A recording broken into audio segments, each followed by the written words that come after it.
Amém, irmãos? Boa noite, queridos seapistas e também todos os irmãos que têm nos acompanhado pelo YouTube. Hoje nós chegamos a mais uma lição e, na verdade, essa vai ser a última lição sobre o assunto da consagração. Nós temos visto isso, começamos ano passado, no fim do ano passado, e vimos 14 lições sobre consagração. A última, que foi a lição número 15, foi uma revisão, e hoje nós vamos ter a segunda parte da revisão e, por fim, encerrar esse assunto da consagração. Amém?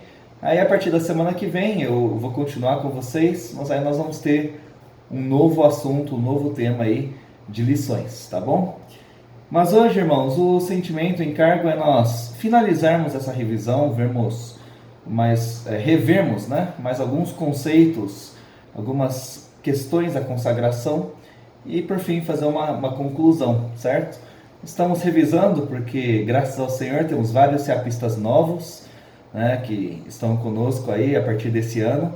Então, para a gente, antes de concluir, é bom a gente ter uma ideia geral da consagração, E para quem acompanhou toda a série desde o começo, não tem problema a gente repetir, rever, porque esses conceitos são importantes e são maravilhosos, para a gente praticar, aplicar na nossa vida. Amém? Bom, hoje o que eu queria compartilhar dentro da revisão, irmãos, é que a nossa consagração é contínua. Nós vimos isso, acho que na primeira lição sobre a consagração, e é muito importante nós relembrarmos isso, irmãos, porque muitas vezes o nosso conceito sobre a consagração é de que é algo pontual, ou algo assim, especial. Claro, é especial, mas nosso conceito é que é algo assim, que nós fazemos só de vez em quando. É algo assim, especial, feito no momento da conversão, ou no momento do batismo, ou em alguma conferência, algum momento especial da nossa vida. Por exemplo, vocês estão no SEAP, Graças ao Senhor, vocês tiveram um momento de consagração para ir para o SEAP. Mas a consagração não é só algo pontual assim, irmãos. Quando eu fui salvo, quando eu me consagrei para fazer o SEAP, ou na conferência 5 anos atrás. Não, a consagração é algo contínuo.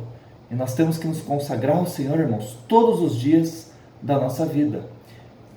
Relembrando o versículo que nós trabalhamos muito ao longo de toda essa série, todas essas lições, nós lemos Romanos 12:1. Romanos 12:1, que diz: Rogo-vos, pois, irmãos, pelas misericórdias de Deus, que apresenteis o vosso corpo por sacrifício vivo, santo e agradável a Deus, que é o vosso culto racional. Então aqui nós vemos sobre a consagração, nós apresentarmos nosso corpo por sacrifício vivo. Mas Paulo aqui, ele fala que nós devemos fazer isso pelas misericórdias de Deus. Paulo roga pelas misericórdias de Deus que nos consagremos. E se nós formos ver em Lamentações capítulo 3, versículos 22 e 23, aqui Jeremias fala: as misericórdias do Senhor são a causa de não sermos consumidos, porque as suas misericórdias não têm fim, renovam-se cada manhã, grande é a tua fidelidade. Então aqui, irmãos, nós vemos que as misericórdias do Senhor se renovam a cada manhã.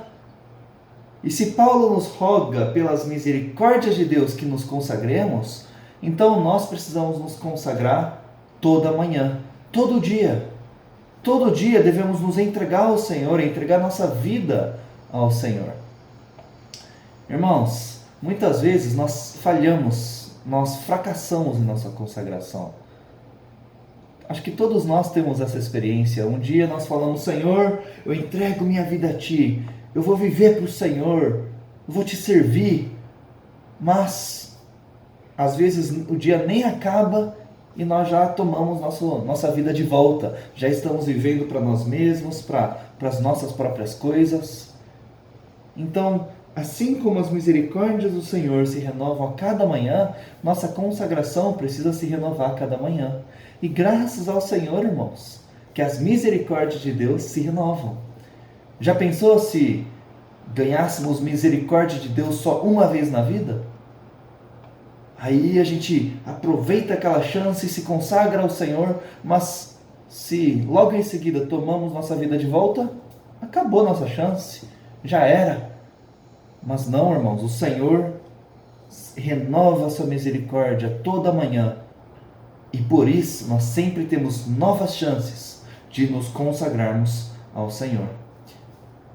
Irmãos, precisamos nos agarrar a essas chances. Não importa se alguém falhou ontem, anteontem ou até mesmo hoje, as misericórdias do Senhor se renovam. Essa pessoa pode se voltar ao Senhor, pode se entregar ao Senhor mais uma vez. E é isso que nós vimos na lição número 1. Nós vimos sobre o sacrifício do holocausto.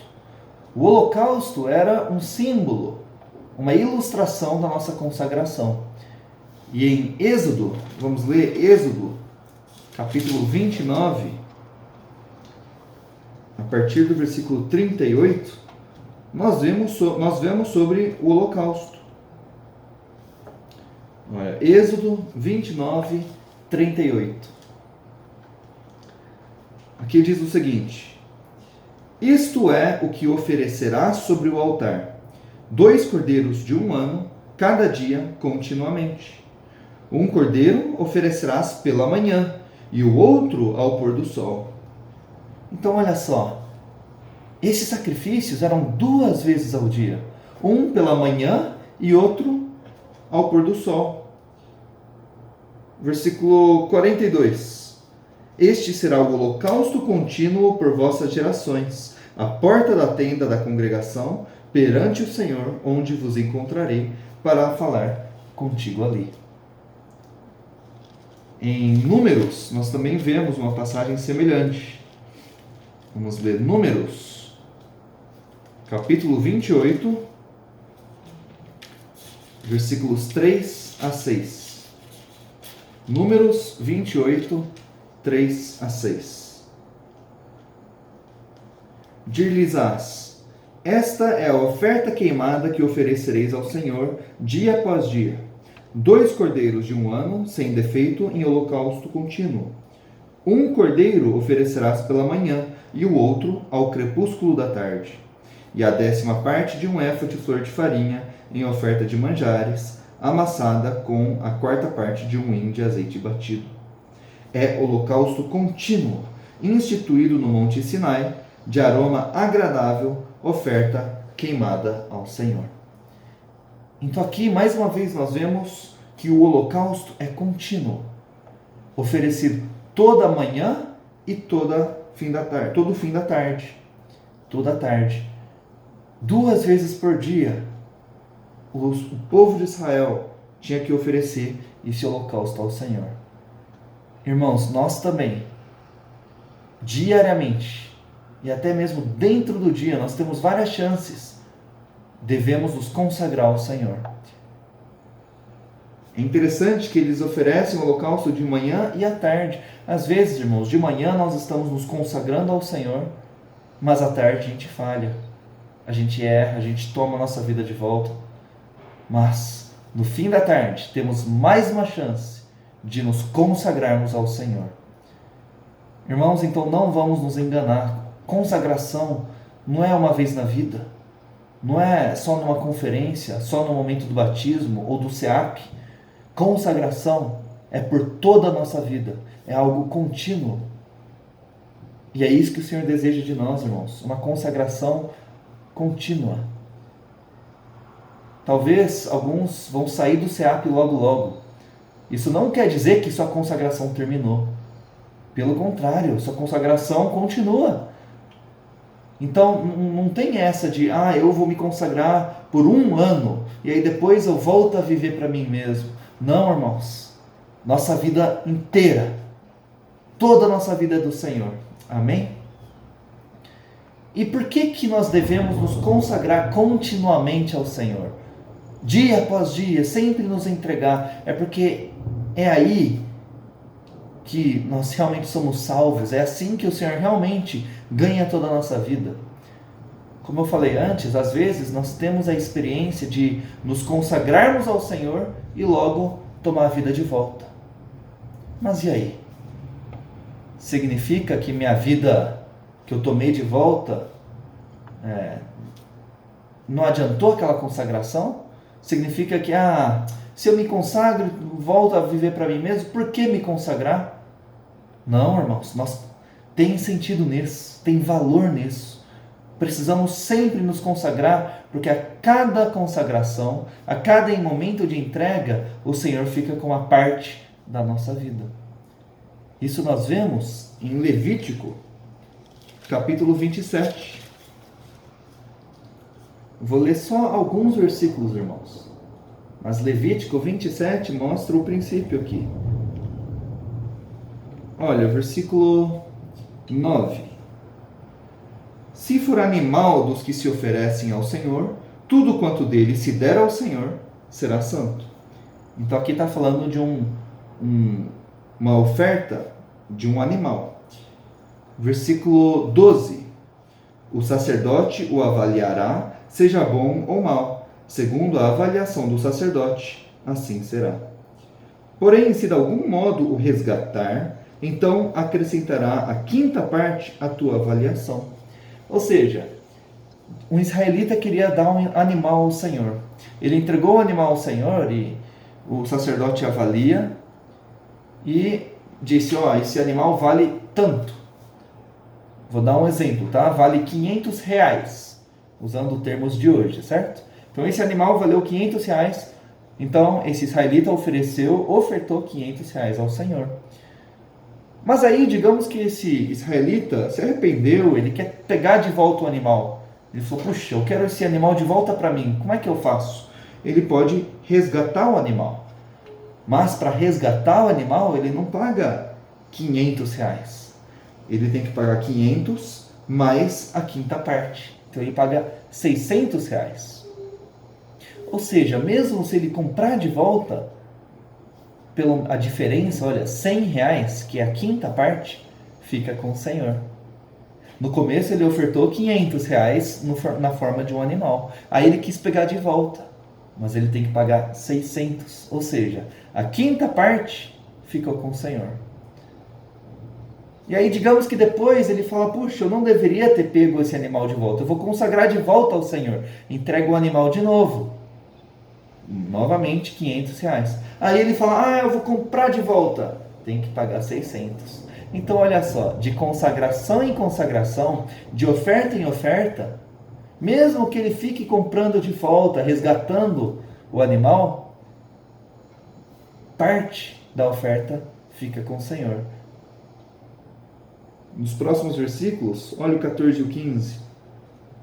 Quando alguém dedicar a sua casa, então aqui agora se refere à casa, para ser santa ao Senhor, o sacerdote a avaliará, seja boa ou seja má.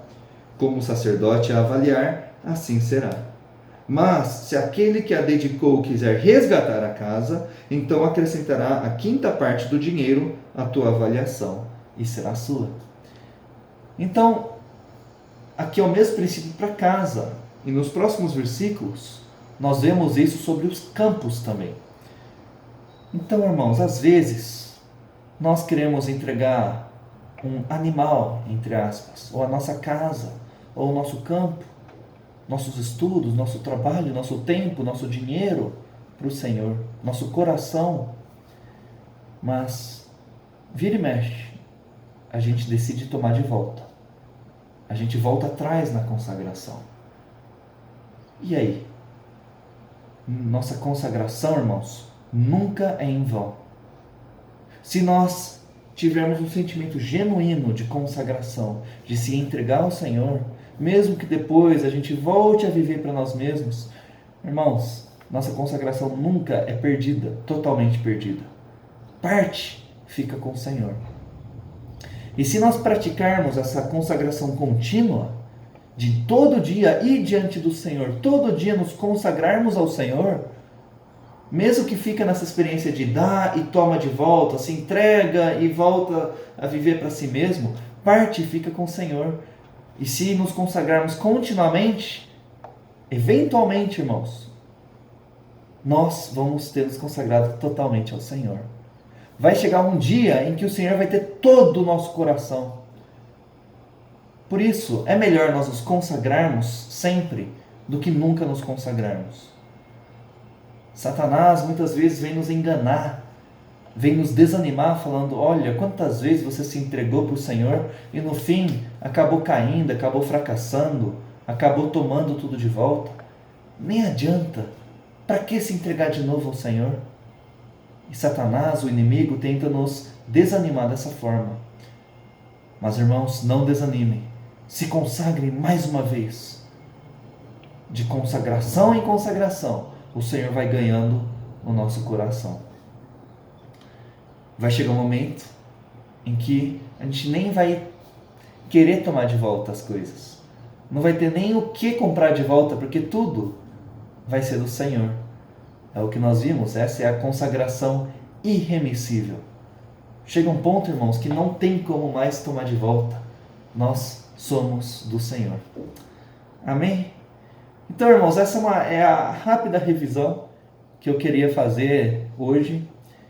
E agora eu queria concluir todo esse assunto da consagração. Nós vimos muitas lições. Caso alguém aqui começou a ver por meio dessa lição, ou, enfim, começou a participar do CEAP agora, vocês podem voltar, está tudo no canal do YouTube, podem ver todas as lições, certo? Mas, irmãos, eu queria só concluir dizendo que a nossa vida pertence ao Senhor. Nós já fomos comprados por preço. O Senhor nos comprou com alto preço de sangue. E hoje nós pertencemos ao Senhor. Para que não vivamos mais para nós mesmos, mas vivamos para o Senhor. Sabe, irmãos, mesmo sendo cristãos, mesmo sendo filhos de Deus, mesmo amando o Senhor, muitas vezes ainda vivemos para nós mesmos. Eu queria ler Ageu, capítulo 1. Ageu, capítulo 1. Versículo 2. Aqui o povo de Israel tinha acabado de voltar do cativeiro. Eles voltaram para Jerusalém, o povo de Judá. E o templo ainda não tinha sido reedificado. Durante o cativeiro, a Babilônia invadiu Jerusalém, destruiu o templo. E aí depois de 70 anos de cativeiro, o povo voltou para Jerusalém. E olha o que o Senhor fala para o povo. Ageu 1:2. Assim fala o Senhor dos Exércitos. Este povo diz: não veio ainda o tempo em que a casa do Senhor deve ser edificada. Ou seja, o povo voltou para Jerusalém, cada um voltou para sua casa, mas eles diziam: ainda não é tempo de edificar a casa do Senhor. E hoje em dia, irmãos, tem muitos irmãos, filhos de Deus, cristãos, que têm esse sentimento, especialmente os jovens. Muitos falam: olha, ainda não é hora, ainda não é tempo de eu servir o Senhor, de eu edificar a casa de Deus, de eu servir na igreja. Ainda está no tempo de eu estudar, eu preciso estudar, trabalhar, preciso conhecer alguém, casar, constituir uma família, ter filhos, preciso ganhar dinheiro, preciso desenvolver minha carreira, preciso comprar uma casa, comprar um carro. Os jovens têm tantos sonhos, tantas metas pessoais e acabam se dedicando muito para a faculdade, para o trabalho. Eu não estou falando que não devemos nos dedicar. Claro, precisamos cuidar da nossa vida aqui na terra. Mas o problema é que muitos falam: eu vou me dedicar a isso primeiro e depois eu sirvo o Senhor. Quando eu entrar na faculdade, aí que eu vou servir o Senhor. Ou quando eu trabalhar, quando eu me formar e conseguir um emprego, aí sim eu vou servir o Senhor. Ou quando eu casar, aí sim eu vou servir o Senhor. Mas ainda não está na hora de eu servir. Graças ao Senhor, irmãos, vocês estão no SEAP. Então isso é sinal de que vocês deixaram alguma coisa para trás, né? Ou pausaram, trancaram a matrícula da faculdade, ou enfim, separaram tempo para servir o Senhor. Mas eu falo isso com relação ao futuro de cada um também. Talvez alguns pensem que o SEAP é o momento de se consagrar e aí depois vai retomar os projetos pessoais, de estudo, de trabalho. Mas irmãos, nós não podemos ter essa mentalidade. Olha o que o Senhor fala no versículo 3. Veio, pois, a palavra do Senhor por intermédio do profeta Ageu, dizendo: acaso é tempo de habitardes vós em casas apaineladas, enquanto esta casa permanece em ruínas? A versão Nova Almeida, né, fala: acaso é tempo, não lembro ao certo, mas casas apaineladas é traduzido como casas luxuosas. Ou seja, todo mundo está preocupado com sua própria casa, com sua própria vida, mobiliando a casa, reformando a casa, construindo um segundo andar, aumentando a casa, construindo uma piscina, uma churrasqueira, colocando uma TV de última geração, uma boa cama, enfim, tá construindo a casa dos sonhos, enquanto a casa de Deus permanece em ruínas. E o Senhor está falando, realmente é tempo disso? De você cuidar da sua própria casa, enquanto a casa de Deus fica abandonada? Irmãos, muitas vezes nós damos atenção à nossa própria casa e nos esquecemos da casa de Deus. Olha o versículo 5. Fala: ora, pois assim diz o Senhor dos Exércitos: considerai o vosso passado. Tendes semeado muito e recolhido pouco. Comeis, mas não chega para fartar-vos. Bebeis, mas não dá para saciar-vos. Vestivos, mas ninguém se aquece. E o que recebe salário, recebe-o para pô-lo num saquitel furado. Assim diz o Senhor dos Exércitos: considerai o vosso passado. Versículo 9. Esperastes o muito, e eis que veio a ser pouco. E esse pouco, quando o trouxestes para casa, eu com um assopro o dissipei. Por quê? Diz o Senhor dos Exércitos: por causa da minha casa que permanece em ruínas, ao passo que cada um de vós corre por causa de sua própria casa. Aqui, irmãos, o Senhor está falando daqueles que correm por causa da própria casa. A vida é uma correria. Está indo para cá, está indo para lá, está semeando, está comendo, está bebendo, está se vestindo, está tentando se aquecer, está trabalhando para ganhar um salário. Mas aqui o Senhor fala que semeia muito, colhe pouco. Come, mas passa fome. Bebe, mas fica com sede. Se veste, mas não se aquece. Ou seja, toda essa correria é à toa, é vaidade, não dá certo no final. Irmãos, o Senhor está mostrando que não adianta corrermos atrás da nossa própria casa. Se dedicarmos nossa vida para isso, vamos correr e no final não vai sobrar nada. Por quê? Porque a casa de Deus permanece em ruínas, enquanto todo mundo corre atrás da sua própria casa. Irmãos, para que vivemos? Por que nós corremos?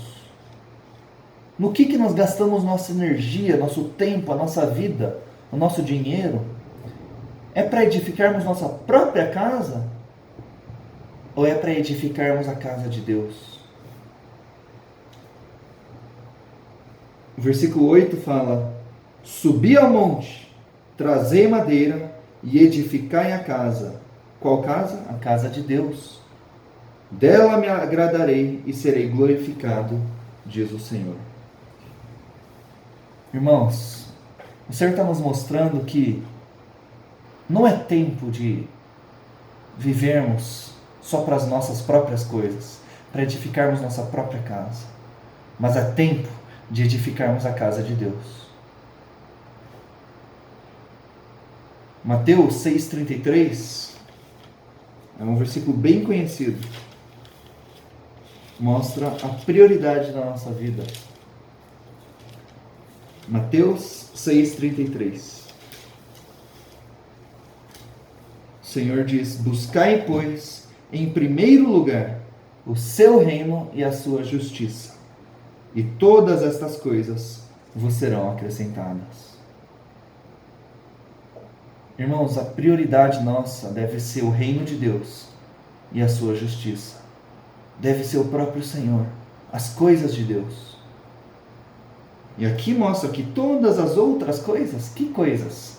Aí sim, o que comer, o que beber, o que vestir, nosso sustento, nossos sonhos, nossa casa, nossa vida, essas coisas vão ser acrescentadas. Mas elas são acrescentadas quando primeiro vivemos para as coisas de Deus. Irmãos, a questão é a prioridade, a ordem da nossa vida. Se decidirmos cuidar das nossas próprias coisas para depois cuidar das coisas de Deus, primeiro nós nunca vamos alcançar tudo que nós precisamos ou queremos. E aí, por fim, nós nunca vamos servir o Senhor, porque sempre vai ter algum problema em nossa vida para resolver, algum sonho que queremos cumprir, sempre vai ter alguma coisa. Aqueles que estão estudando falam: não, preciso me formar. Aí depois de se formar, pensa: mas preciso entrar na faculdade. Aí depois se dedica para a faculdade, e aí tem que se formar da faculdade. Agora eu tenho que trabalhar. Depois de trabalhar, quer casar. Depois de casar, quer construir sua própria casa, quer ter filho, quer desenvolver uma carreira, quer ganhar dinheiro.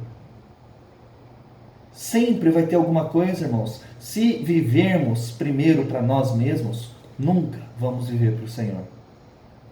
Mas se for o contrário, se nos preocuparmos com a casa de Deus, se nos preocuparmos com o reino de Deus e a sua justiça, aí o Senhor vai cuidar das nossas próprias coisas.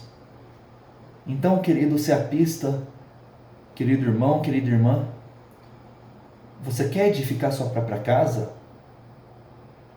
Concentre-se em edificar a casa de Deus. Consagre-se para a casa de Deus. E o Senhor vai edificar a sua própria casa. Você quer que as outras coisas sejam acrescentadas? Não corra atrás dessas coisas primeiro. Busque em primeiro lugar o reino de Deus. E o Senhor vai acrescentar as outras coisas. Essa é a prioridade, irmãos. Você quer que a sua vida seja cuidada? Cuide das coisas de Deus e o Senhor vai cuidar da sua vida. Essa é a nossa prioridade, irmãos. E esse versículo mostra que vale a pena nós nos consagrarmos ao Senhor. Às vezes nós ficamos com medo de abrir mão de nossas coisas. Puxa, mas se eu abrir mão do meu futuro, dos meus sonhos, da minha vontade, se eu abrir mão desse dinheiro, do meu tempo, e aí, como é que eu vou chegar ali?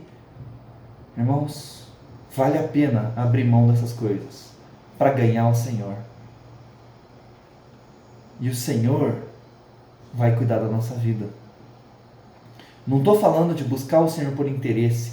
Então, Senhor, eu vou me consagrar, eu vou para o SEAP e o Senhor é obrigado a me dar isso aqui ou fazer isso na minha vida. Não. A questão do coração, irmão, sendo de fato, se em realidade, de forma genuína, nós nos consagrarmos ao Senhor, vamos ganhar o Senhor e o resto, o Senhor vai cuidar. Nós vamos ver que vale a pena, mesmo que eu perca tudo nessa terra, ganhar o Senhor, me consagrar ao Senhor, vale a pena. Amém, irmãos? Então esse é o sentimento que eu queria compartilhar. Não vamos correr atrás de nossa própria casa, das nossas próprias coisas. Vamos correr atrás das coisas de Deus, da casa de Deus. Para terminar, queria ler 2 Coríntios 5,15, que diz: E ele morreu por todos, para que os que vivem não vivam mais para si mesmos, mas para aquele que por eles morreu e ressuscitou. Irmãos, o Senhor morreu por nós, para que hoje possamos viver para o Senhor. Amém? Jesus é o Senhor, irmãos. Foi muito bom estar com vocês, muito bom, eu desfrutei demais dessa série de lições sobre a consagração, e que o Senhor realmente possa nos dar essa vida, irmãos, de consagração, que possamos viver para o Senhor, nos consagrando diariamente a Ele. Amém? Jesus é o Senhor, irmãos, e até a semana que vem, em que vamos começar uma nova série de lições. Amém? Jesus é o Senhor.